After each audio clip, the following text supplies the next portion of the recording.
পশ্চিমবাংলা ভারতবর্ষের যে রাজ্যগুলো আছে তার মধ্যে প্রথম রাজ্য যে সেনাবাহিনীর শৌর্য, বীরত্ব এবং এই জঙ্গিবাদের বিরুদ্ধে, ইসলামিক জঙ্গিবাদের বিরুদ্ধে মতামত দিয়ে অধিবেশন ডেকেছে।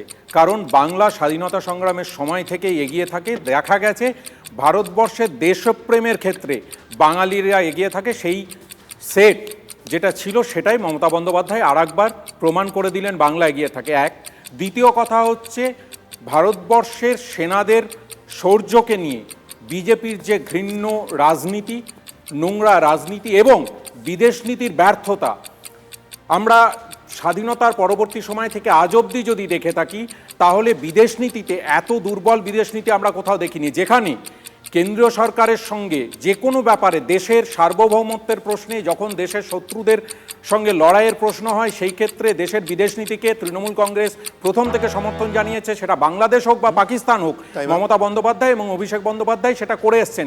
তারপরে দাঁড়িয়েও এই বিজেপির রাজনীতি করার যে ঘৃণ্য চক্রান্ত, সেটা বাংলার মানুষ দেখছে।